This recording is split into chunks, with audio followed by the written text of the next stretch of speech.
Meu nome é Penélope de Carvalho e estamos lendo o livro As Grandes Verdades da Bíblia para a Solução dos Problemas Humanos, do autor Dr. Joseph Murphy. Capítulo 8. Falando em outras línguas. Ao cumprir-se o dia de Pentecostes, estavam todos reunidos no mesmo lugar, e de repente veio do céu um som, como de um vento impetuoso, e encheu toda a casa onde estavam assentados. E apareceram, distribuídas entre eles, línguas como de fogo, e pousou uma sobre cada um deles. Todos ficaram cheios do Espírito Santo e passaram a falar em outras línguas, segundo o Espírito lhes concedia que falassem. Atos, capítulo 2, versículo de 1 a 4. O dia de Pentecostes era a grande festa da colheita entre os israelitas.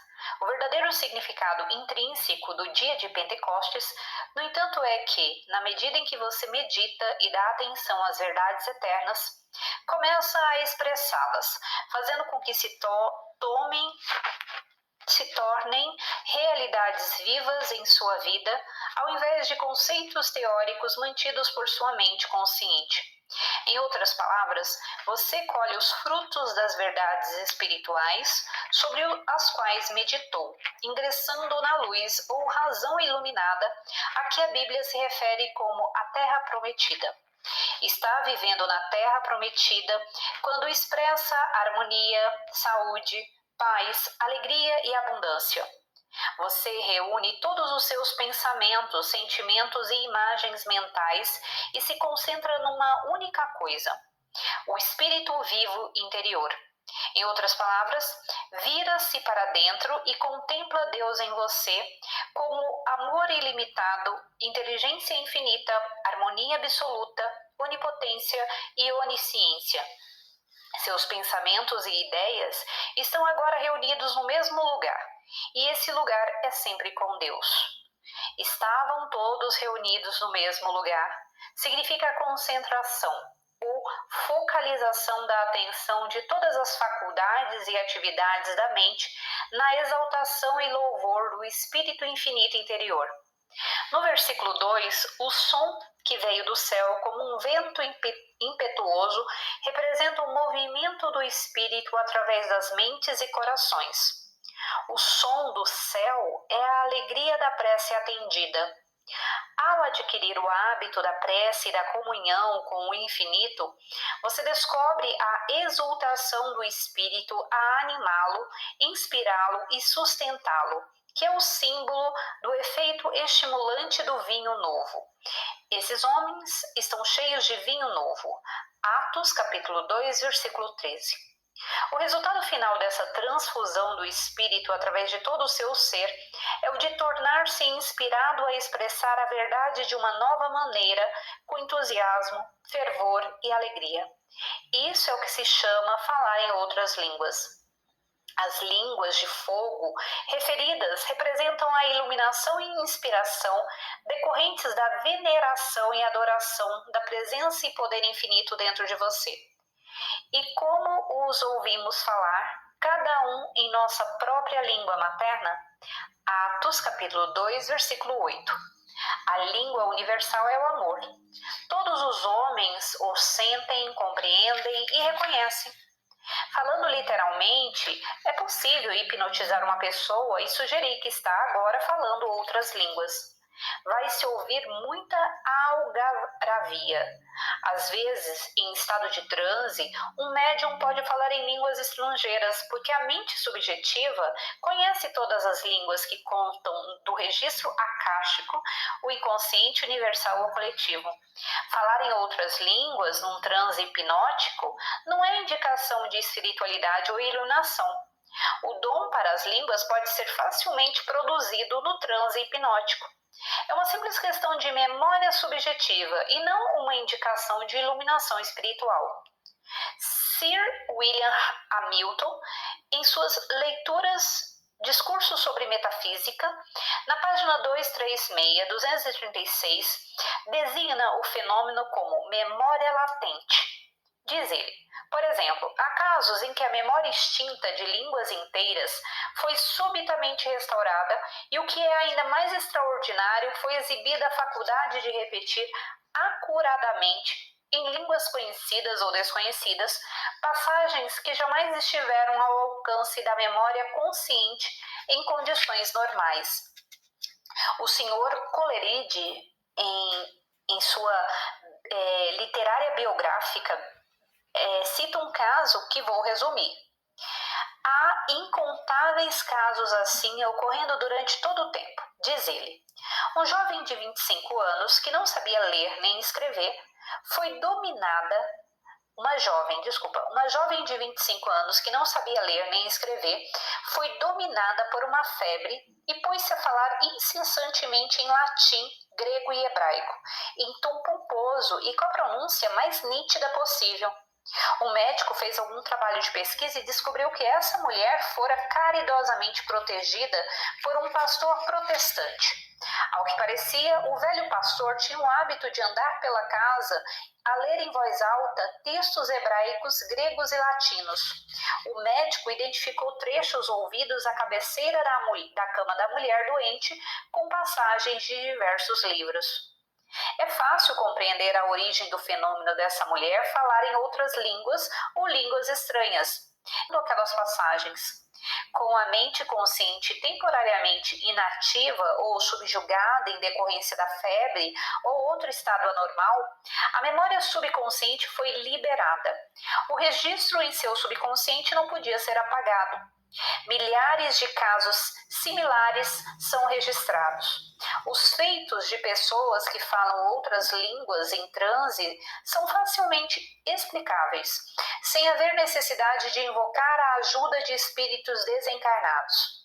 Lembre-se que todas as línguas estão gravadas indelevelmente no seu subconsciente, assim como a memória de tudo o que já aconteceu desde o princípio dos tempos.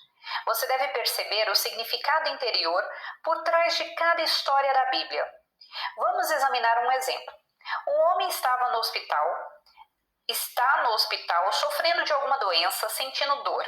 Está se queixando ou lamentando seu destino. Está falando nas línguas de doença. Quando está curado, no entanto, quer através da prece ou dos cuidados de um médico, passa a falar numa nova língua, que é a da alegria da saúde, vitalidade e paz de espírito. A nova língua a que se refere a Bíblia é o novo ânimo de compreensão que o homem possui. A língua, biblicamente, significa ânimo, tom, vibração ou sentimento. A língua universal é amor, pois Deus é amor. Todos os homens sentem o ânimo de amor. Ressentimento, ódio, má vontade, inveja e hostilidade são línguas estrangeiras, enquanto o sorriso gentil e afetuoso é compreendido por todos. Essa língua universal de amor não possui altura nem profundidade, comprimento nem largura. Preenche todo o espaço. É o solvente universal, o bálsamo curativo. Os discípulos, ver a explicação no livro Viver Sem Intenção, que lemos na vez passada, são as faculdades disciplinadas da mente. Você possui 12 faculdades.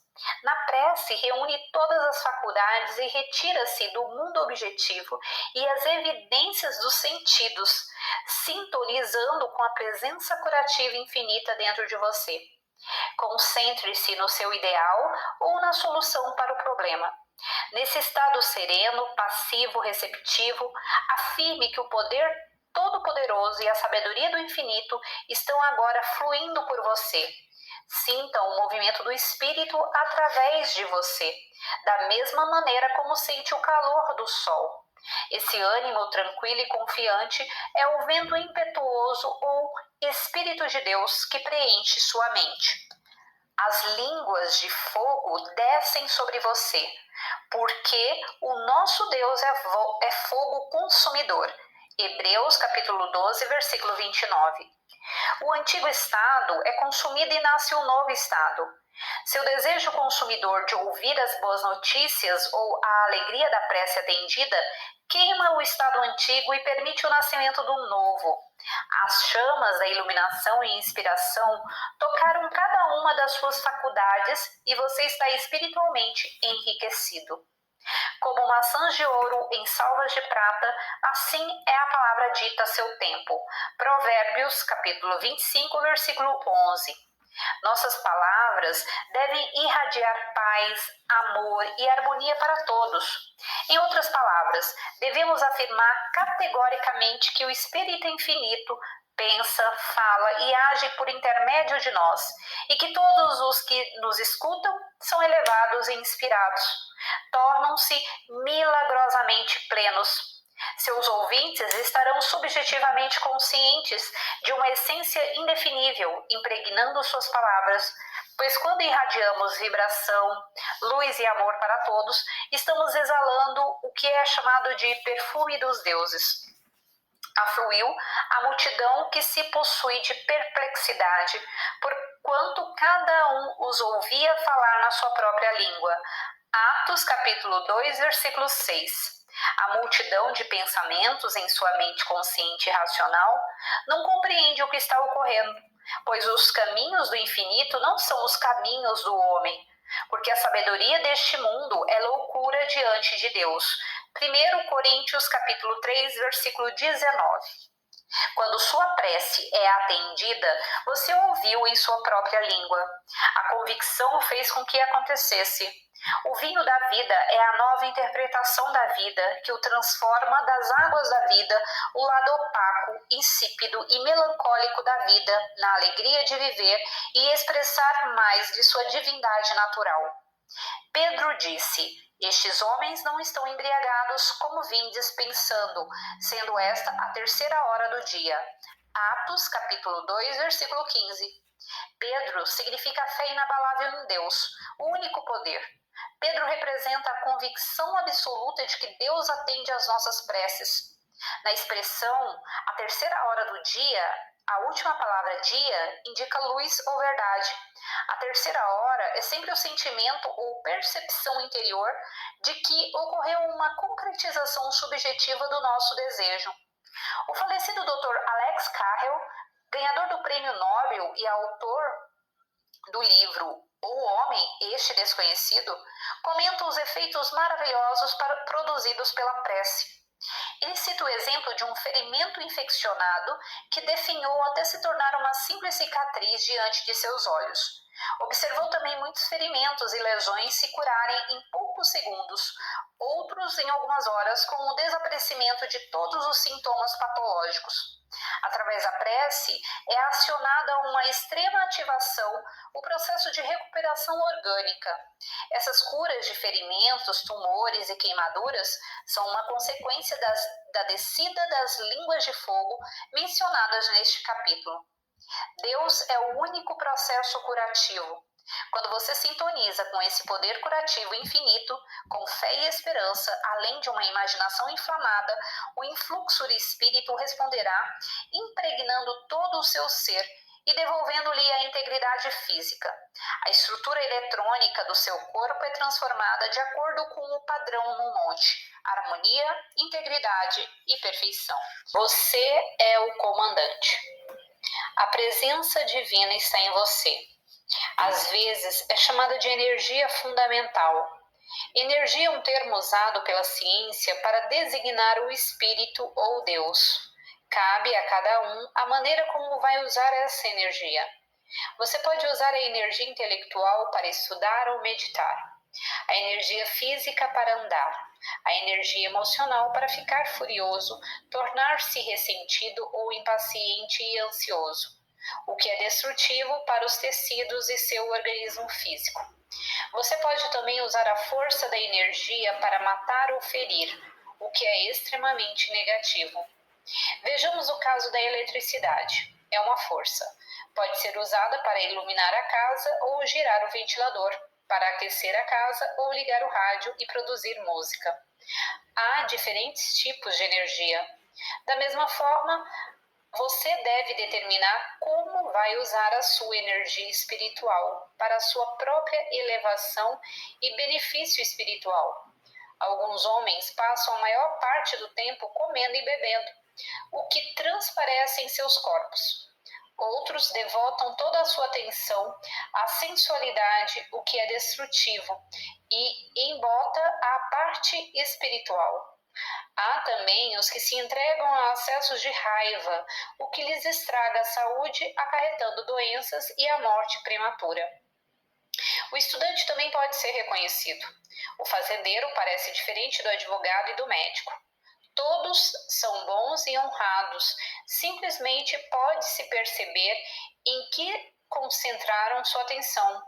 Isso está marcado e transparece no corpo físico. Todas as verdades fundamentais do homem são simples. Os conceitos errôneos são complicados, confusos, difíceis de se apreender.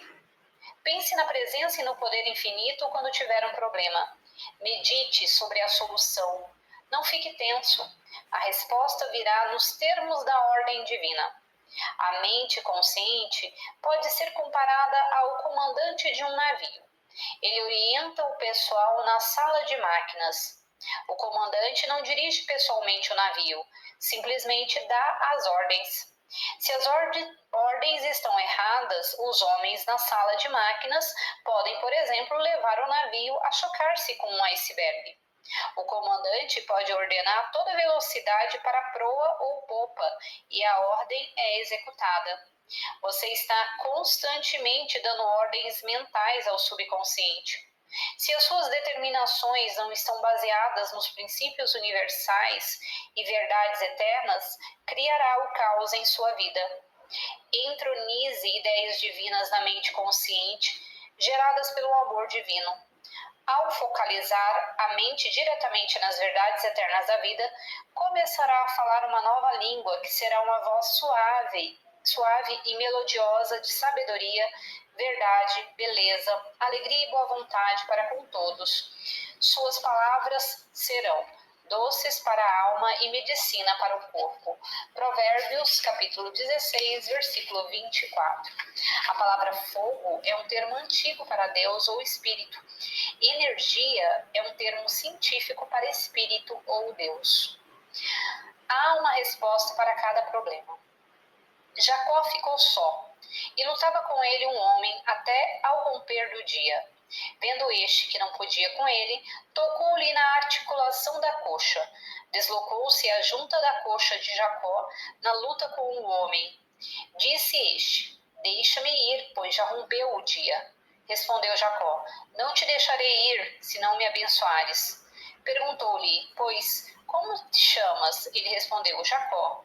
Então disse: já não te chamarás Jacó, e sim Israel, pois como príncipe lutastes com Deus e com os homens, e prevalecestes. Tornou Jacó: dize, rogo-te, como te chamas? Respondeu ele: por que perguntas pelo meu nome? E o abençoou ali. Aquele lugar chamou Jacó de Peniel, pois disse: vi a Deus face a face, e minha vida foi salva. Nasceu-lhe o sol quando ele atravessava Peniel e manquejava de uma coxa. Por isso os filhos de Israel não comem até hoje o nervo do quadril na articulação da coxa, porque o homem tocou a articulação da coxa de Jacó no nervo do quadril. Gênesis capítulo 32, versículo 24 a 32. Jacó significa o homem despertando para a presença e poder de Deus dentro dele. A palavra coxa é uma expressão eufemística para designar os órgãos genitais do homem. O significado da mudança do nome de Jacó para Israel é o seguinte: Israel significa um homem que vê Deus ou um príncipe governando com Deus. Ou seja, ele agora compreende que o eu sou dentro dele é Deus, a única presença e poder, e não presta obediência a qualquer outro poder. Ele é controlado pelo Espírito Infinito que pensa, age e fala por seu intermédio.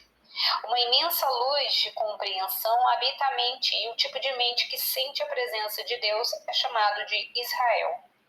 Jacó significa você próprio lutando com um problema em sua mente até o romper do dia. O sol desponta e a manhã começa. A noite é o campo do subconsciente, em que os poderes subjetivos começam a funcionar e as respostas às vezes surgem em sonhos e visões da noite. Antes de dormir, medite sobre o seu problema. Tente resolvê-lo, estude-o por todos os ângulos. Depois, afaste sua atenção do problema, sabendo que a inteligência infinita no subconsciente conhece a resposta e irá revelar-lhe. Entregue a solução à mente mais profunda, que é plena de sabedoria e compreensão, dizendo o seguinte: eu estou entregando essa solicitação à minha mente subjetiva, sabendo que a resposta me será revelada em ordem divina. Durmo em paz e desperto na alegria. Frequentemente, ao despertar, o primeiro pensamento que vai lhe ocorrer será a resposta. Se tal não acontecer, repita a solicitação na noite seguinte, como se nunca o tivesse feito antes. A resposta lhe virá em ordem divina.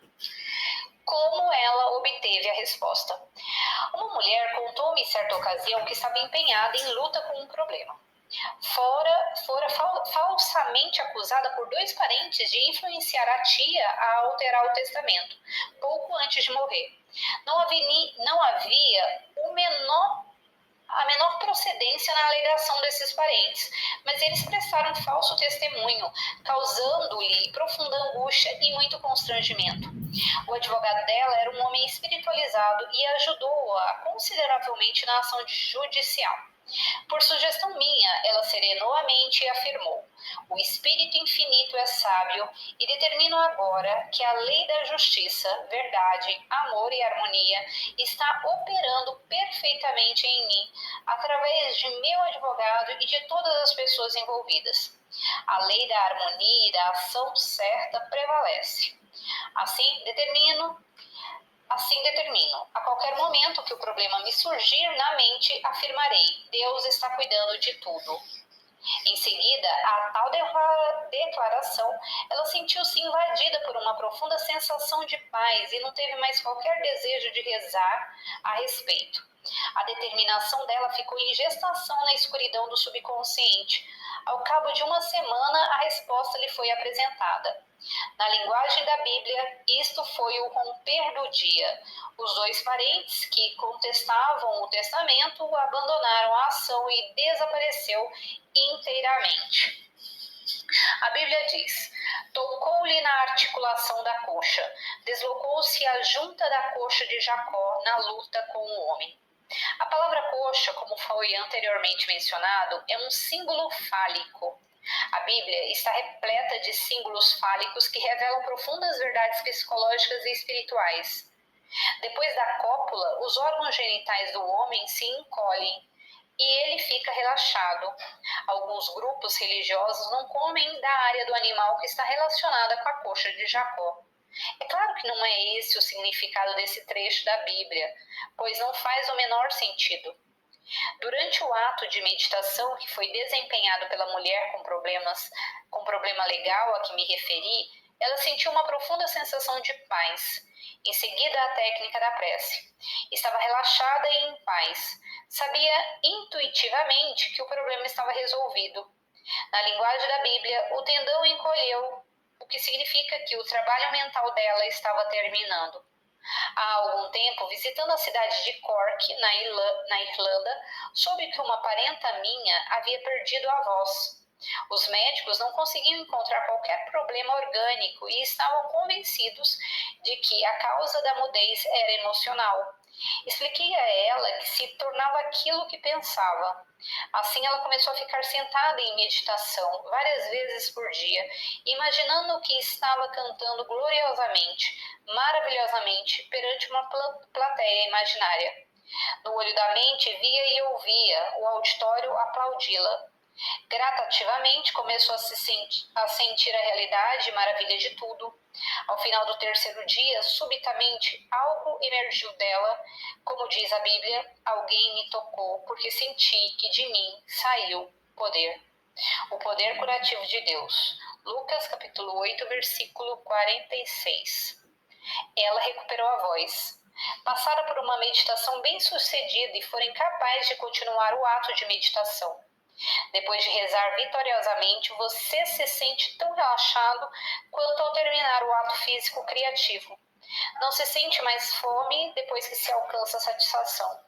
Se o desejo persiste, é porque não se conseguiu impregnar o subconsciente convenientemente. Em outras palavras, você não conseguiu se tornar consciente de ser o que deseja.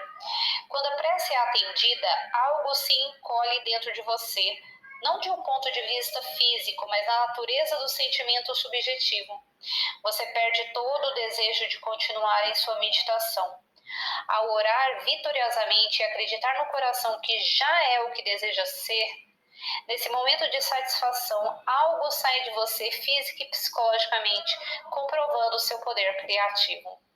No Gênesis, capítulo 32, versículo 31, está escrito: Nasceu-lhe o sol quando ele atravessava Peniel e manquejava de uma coxa. Peniel representa a compreensão interior da presença divina e de se ter conseguido alcançar, através da oração, o favor e a bênção divina que se procurava. Você está em paz agora, sua prece foi atendida. Por isso vos digo que tudo quanto em oração pedirdes, crede que recebestes, e será assim convosco. Marcos, capítulo 11, versículo 24. Finalizamos aqui o capítulo 8 e no próximo áudio iniciaremos o capítulo 9. Até mais. Tchau, tchau.